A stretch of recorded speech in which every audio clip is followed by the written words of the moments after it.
les jolies âmes, c'est Camille. Donc je vous retrouve pour une nouvelle vidéo pour cette guidance de pleine lune. Aujourd'hui 16 mai. Et donc on va voir un petit peu un deuxième message, puisque le premier message était quand même très spécifique et ça concernait ceux qui sont en éveil énergétique, spirituel, comme on appelle ça, et donc ceux qui en sont au tout début de la reconnexion avec leur âme. Donc là, on va voir quel autre message est transmis pour une autre partie de la population, de ceux qui ont besoin. Alors, je vais faire... je vais faire avec... J'hésitais entre Papati ou Mida. Je vais faire Mida, comme ça change. Donc Mida, c'est moment d'ici et d'ailleurs. Voilà, et vous allez découvrir, en fait, c'est mon premier oracle que j'ai créé et c'est à base de toutes mes photos que j'avais réalisées pendant 2-3 ans, et c'était justement au moment de mon éveil spirituel, donc des photos d'un peu partout, voilà, en Europe, dans le monde, en Inde, des photos de Dame Nature. C'est un oracle terre-mer, donc c'est vraiment un oracle avec les peuples de la terre et les paysages, voilà, en honneur à notre terre-mère. Voilà. Donc on va voir un petit peu là quels sont les messages. Hop. Donc ça c'est vraiment un oracle ancrage en fait, hein. L'autre il est plus léger, Papati. C'est vraiment des poésies, des peintures très colorées, roses, des peintures très douces.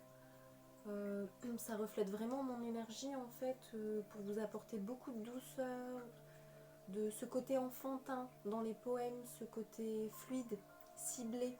Les poèmes ils sont très spécifiques, quand on regarde en fait ils sont très ciblés, très pointus, même s'ils ont l'air comme ça assez légers et enfantins. J'aime bien travailler sur 2 niveaux en fait. Et donc là, moment d'ici et d'ailleurs, ça c'est vraiment un oracle ancrage terrestre, avec les explications sur chaque chakra, des phrases d'affirmation positive, mantras,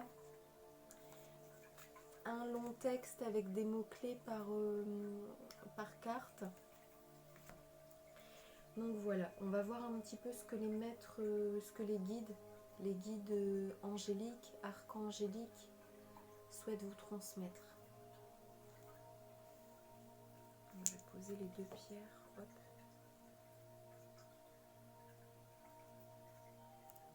Ça c'est un bois fossile. Hop, on dirait comme un petit œuf de dinosaure.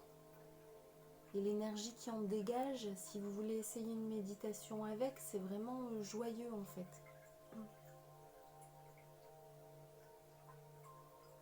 Et celle-ci, c'est une pierre d'ancrage, jaspe rouge. Voilà, qui a aussi beaucoup d'énergie très forte en fait. C'est une pierre assez puissante au niveau de l'ancrage. Et elle fait beaucoup penser en fait aux pierres des tribus amérindiennes, africaines. Donc pour ceux qui connaissent déjà leur âme et qui ont une vie antérieure reliée à ça, voilà, ça peut vraiment vous faire plaisir d'avoir cette pierre. Et pour ceux qui connaissent la vie antérieure avec le dinosaure, également cette pierre là elle est très sympa. Ou ceux qui sont très reliés au bois, c'est vraiment une énergie fossilisée en fait, hein. Donc allons-y.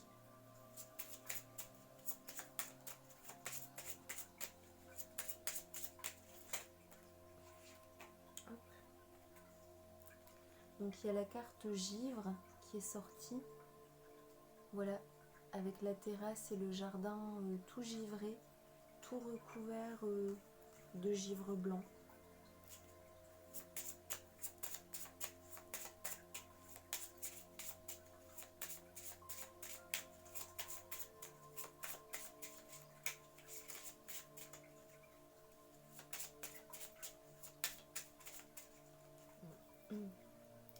Alors les cartes ne veulent pas sortir et j'entends lire le texte de la carte. Mais je voulais d'abord positionner les 3 cartes, mais apparemment c'est important que je fasse dans l'ordre de ce qu'on me donne, même si parfois je suis un peu rebelle. Alors, donc c'est par ordre alphabétique, F, G. Donc c'est le chakra gorge. Les mots-clés, oser dire, parler vrai et parler juste. Tout paraît mort et à l'abandon, triste, givré, congelé. C'est l'hiver dans ton cœur et dans ta vie. Ces moments où il ne se passe rien, où tout est en statu quo. Coincé, on n'arrive à rien, ni à rétablir les choses, quoi qu'on tente. On se retrouve avec des portes fermées, claquées au nez, un agenda vide, etc. Surtout, un vide au cœur. Aurais-tu besoin d'en parler, de te confier, de lâcher le morceau pour te sentir mieux, vider ton sac? Certains mots doivent inexorablement passer par la parole. Sentiments et ressentis à exprimer, idées et points de vue à partager et à défendre, limites à mettre aux autres, une coupe pleine à vider, etc. Le chakra-gorge est un des plus difficiles à guérir car il nous demande clairement d'oser dire à tout moment et à tous. Il demande vérité. Vérité, c'est relié à la planète Jupiter. Pour chaque acteur du jeu, comment comprendre quelqu'un qui ne s'exprime pas? Deviné et romantique, cependant les êtres humains ont besoin de communiquer pour se comprendre. Souvent, après une grosse discussion, on se sent super soulagé. Et pour cause. Prendre le courage de dire ce qu'il y a à dire avec douceur et fermeté